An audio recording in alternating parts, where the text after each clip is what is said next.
Bonjour Caroline. Bonjour Julia. Bienvenue dans le podcast Endosphère. Merci. On est à Paris, chez toi. Voilà, avec le beau soleil parisien. Je vois, bon, c'est partout la même chose, c'est partout pareil. Voilà. Caroline, est-ce que tu peux te présenter et nous en dire plus sur toi ? Alors voilà, je suis Caroline Andrieux. Je travaille pour Endosphère depuis bientôt 5 ans. J'ai commencé en 2020. L'entreprise était lancée Phoenix France depuis quelques mois. Il fallait compléter la partie commerciale par la partie marketing et communication pour faire connaître la marque Endosphère en France. Si tu pouvais revenir à ton premier jour chez Endosphère, quel conseil est-ce que tu te donnerais ? Beaucoup de persévérance parce qu'il y a tout à faire, quoi. Donc voilà, il y avait tout à faire. Donc voilà, l'envie, mais ça je l'avais. Et le fait de ne jamais arrêter, proposer des idées, voilà. Motivation à 100%. Motivation à 100%, voilà. Comment est-ce que tu aides les clients à promouvoir Endosphère via leur centre ? Alors voilà, donc c'est vrai que on part d'une... Bon, maintenant, ça fait 5 ans, donc on commence à avoir pas mal de centres. Déjà, je pense qu'il faut... Déjà, on travaille beaucoup leur discours marketing. D'accord. Parce que quelqu'un qui connaît bien le produit qu'il a, dans sa spécificité, avec des éléments clés, peut plus le promouvoir.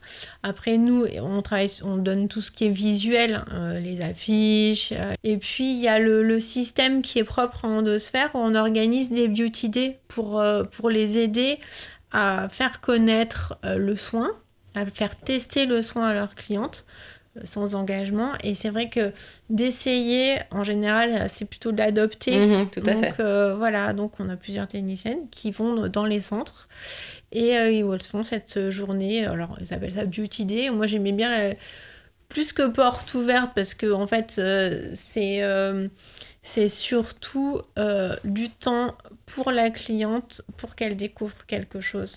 Comment est-ce que, selon toi, Endosphère peut améliorer l'image ou développer la notoriété d'un centre ? Le fait d'avoir une technologie unique qui répond à de nombreux besoins des clientes.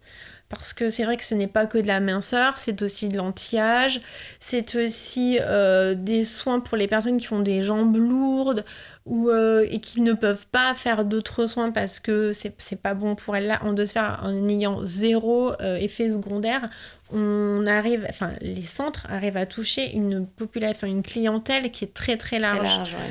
Donc c'est un gros plus parce que quand on se lance, c'est super d'avoir une technologie qui puisse s'adresser à un public large. Bien sûr. Donc, et ça développe leur chiffre d'affaires. Donc en 45 minutes, pour la cliente, c'est super parce qu'elle a un soin complet avec du drainage, on relance la circulation sanguine, on remodèle, on tonifie les tissus et tout ça sans douleur parce que c'est aussi un grand point.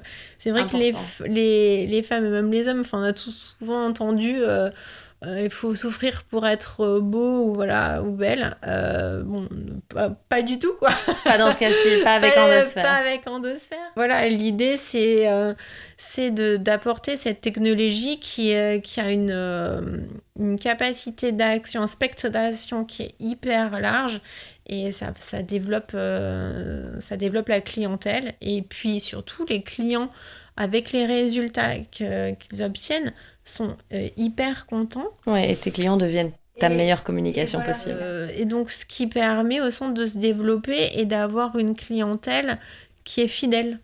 Par retour d'expérience de centre, elles ont la maman, la fille, parce qui commence à avoir envie de prendre soin d'elle, et peut-être la grand-mère qui avait des douleurs et qui et des jambes un peu plus lourdes, et donc finalement donc un spectre très large de clientèle. Est-ce qu'il y a quelque chose de surprenant que tu as pu apprendre sur toi au travers de ton job ? C'est peut-être mon côté commercial. Ah oui ? Que j'ai développé. Que tu connaissais pas encore. Non, mais c'est vrai que on est souvent plus derrière un bureau à élaborer une stratégie. Et là, le fait d'être souvent en contact des clients, humain. des centres, et voilà, ce côté peut-être plus contact, voilà. Comment est-ce que tu fais dans une industrie qui est tellement dynamique et changeante et avec de nouveaux produits et de nouvelles technologies qui arrivent tout le temps pour rester dans up-to-date? Toujours à l'affût des nouveautés, hein, c'est ça l'idée. Être au courant de tout. Être au courant de tout, sur les réseaux, être sur les sites web, regarder les stratégies, étudier la concurrence, étudier les études. Là, il y a une nouvelle étude qui est sortie sur le bien-être dans le monde. On l'a déjà vu depuis 2020, après le Covid, mais le marché du bien-être est en train d'exploser. Et c'est vrai que du coup, les offres se développent. Et comment émerger dans un milieu... sortir du lot dans un milieu très concurrentiel, déjà avec un top produit. Et c'est vrai que Endosphère mérite d'être connu parce que vraiment, c'est une technologie...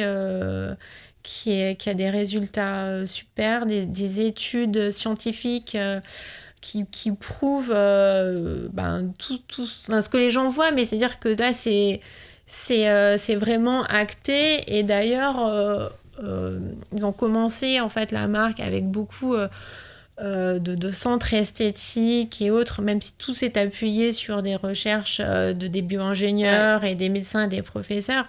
Mais là, on passe un cap et nous, en tout cas en France, on travaille beaucoup avec des phlébologues, des sociétés de phlébologie, des médecins esthétiques. On a fait pas mal de salons.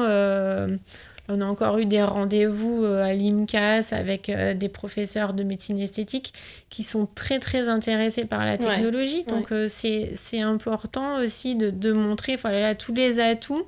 Et en fait, c'est... que cette technologie offre et pour tout le monde en fait. Voilà. Alors le marketing, c'est surtout raconter une histoire. Est-ce que selon toi, ou est-ce que tu te rappelles d'une histoire que Endosphère a racontée qui a vraiment eu énormément d'impact sur votre clientèle ou dans votre développement? Alors je trouve qu'il y avait une campagne qui était pas mal, qu'on avait fait il y a quelques années. Le fait de essayer, c'est l'adopter parce que c'est vraiment ça. L'idée, c'est que comme cette technologie est unique et procure une sensation unique, on peut voir des rouleaux en images, on peut voir les sphères, on se dit qu'est-ce que ça va faire, et comme inconsciemment, je pense que on est tous comme ça, on compare par rapport à ce qu'on connaît déjà et on se dit ça doit être pareil. C'est vrai que le fait on pousse à fond pour essayer, quoi. D'accord. Et je pense que c'est vraiment ça qu'il faut développer. En quoi penses-tu que l'industrie du bien-être et de la beauté est différente en France que dans le reste du monde? Alors, j'ai envie de dire que on a tous, toutes les femmes et les hommes, on a un point commun, c'est-à-dire qu'on veut le meilleur pour nous-mêmes. Je pense. On veut être au top du top. Mais c'est vrai que les femmes en France recherchent beaucoup le naturel. D'accord. Voilà. Ce qui n'est pas forcément le cas partout. Le fait d'avoir Endosphère qui agit vraiment sur les causes, qui peut prévenir l'âge ou qui permet de galber la silhouette et tout ça sans avoir à faire d'opérations trop importantes, ça plaît beaucoup à la clientèle française.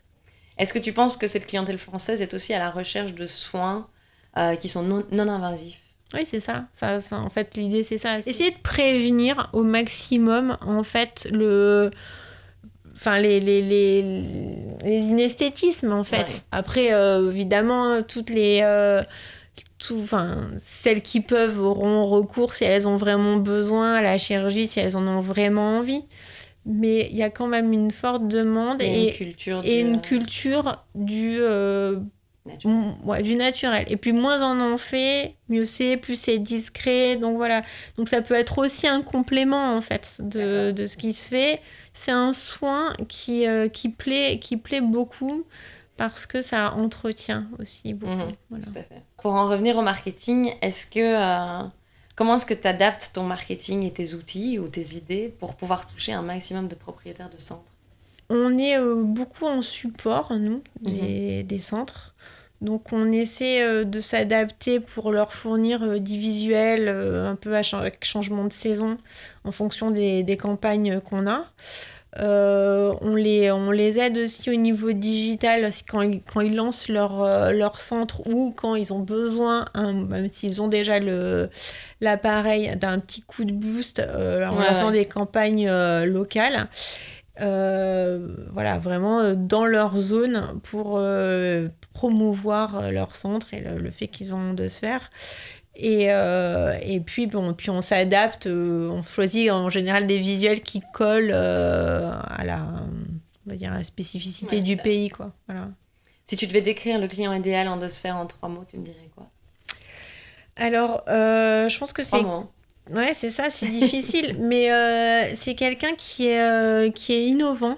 Ok. Voilà, qui aime innovant, c'est-à-dire que voilà, on se le cache pas, en France, il y a quand même beaucoup de gens qui font des technologies. Bon, donc quand tu commences ton centre, ok, tu peux choisir une nouvelle, mais souvent il y en a qui ont déjà leur technologie.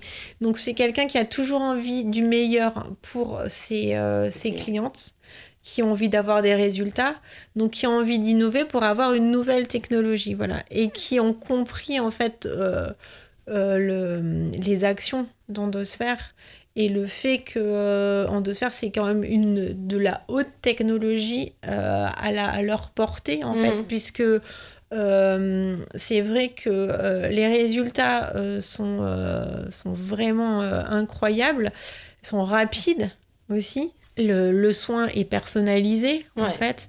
Et tout ça sans avoir à faire une formation de médecine esthétique. Enfin, vous voyez. Donc, l'idée, c'est l'innovation du résultat. Le résultat.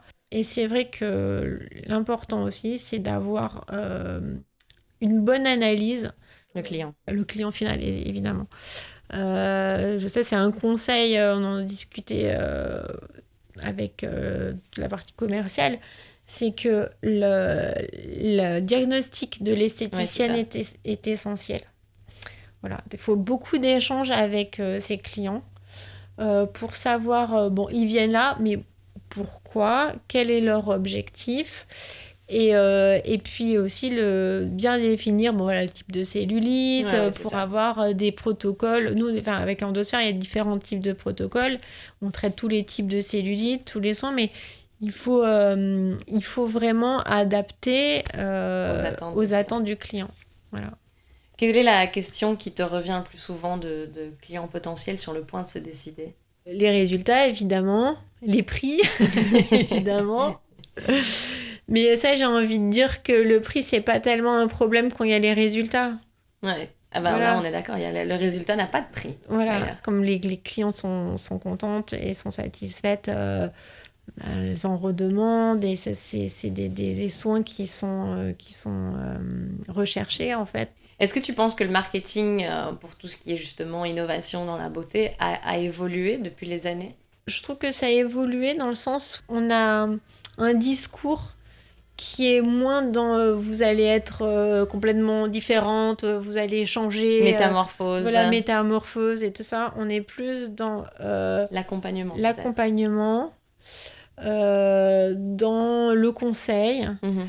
Et bien sûr, toujours le résultat. Mais on essaie d'avoir, en tout cas pour la partie B2C, on va dire, un discours de vous êtes comme vous êtes, on va vous aider à rester comme vous êtes, voire un peu mieux, mais on vous changera pas. Ouais. Voilà, l'idée c'est ça, quoi. Vous n'allez pas correspondre à un stéréotype. Non, c'est ça. On veut pas ressembler à tout le monde, mais on veut se sentir bien dans son corps et se sentir belle, peu importe ce que ça signifie. Voilà. Est-ce que tu penses qu'il y a une tendance marketing qui va sortir du lot d'ici peu, justement, par rapport à cette industrie aussi? Une nouvelle innovation, une nouvelle utilisation d'un outil ou l'autre jour, là, il y avait un congrès Vivatech et l'IA fait beaucoup son entrée. Ouais. Endosphère réfléchit à des pistes pour incorporer tout ça dans sa technologie. Je sais que notre président qui est très à l'affût des nouveautés. L'idée est toujours d'avoir le plus de résultats, Bien sûr. d'aider les techniciennes dans leur diagnostic et dans leurs soins, que notre technologie soit le plus personnalisée possible. D'ailleurs, ils avaient développé les sensors. Ça, c'est vraiment un truc unique qui est breveté ou qui calcule tout un diagnostic. Tout un diagnostic finalement par rapport à la densité du tissu, par rapport à la fréquence, voilà, pour toujours optimiser le soin. Et je pense que ça, on va continuer là-dedans, c'est sûr. Tu penses que le marketing est un outil qui permet de mettre les clients, surtout j'ai envie de dire les clients finaux du coup, en confiance avec Endosphère? Ouais, j'espère. Mais oui, c'est difficile, hein. C'est pas justement, je trouve, quand tu es dans une industrie qui est liée à la beauté, au bien-être, Déjà, nous, on a quand même un très gros avantage, c'est qu'Endosphère, en fait, il n'y a pas d'effet secondaire. Ouais, tout à fait. Il n'y a pas de répercussions le jour d'après ou l'heure d'après. Ça fait pas de bleu, enfin, il n'y a pas de risque sur tous les problèmes circulatoires. Au contraire, l'idée étant d'améliorer tout ça. Le soin ne fait pas mal, donc on y va plutôt à l'aise, quoi. Ouais. Voilà. Oui, et puis en fait, je pense que le marketing est transparent, étant donné qu'il n'y a pas, comme tu dis, d'effet secondaire, il n'y a rien de caché. Je veux dire, quand on fait du Botox dans le marketing, tu vois pas forcément que tu as un bleu sur le visage après, tu vois. Et puis aussi, il y avait un aspect qui est... c'est un appareil qui se nettoie facilement, qui est très hygiénique. Voilà. D'accord. Si tu devais résumer la philosophie Endosphère en une phrase, qu'est-ce que tu nous dirais? Alors non, mais je vais pas la sortir, c'est quelque chose qu'on avait déjà utilisé, mais c'est vrai que c'était un truc plutôt pour la campagne américaine, mais c'était Be Real, Be Fab. Non, je trouvais que c'était pas mal, parce que y a le côté naturel, parce que c'est vrai que c'est ça aussi, Endosphère, c'est... peut-être c'est un point qu'on devrait mettre très en avant maintenant, parce que les gens cherchent le retour au naturel le plus possible dans la cosmétologie, avec voilà, là il n'y a pas de produits ajoutés, on vous injecte rien, on met pas d'électricité, il y a quand même des grands points par rapport au côté naturel qui sont importants. Be real, be fab. Voilà. Merci Caroline, merci pour toutes ces infos. Merci Virginia. C'était un plaisir de t'avoir et peut-être à bientôt.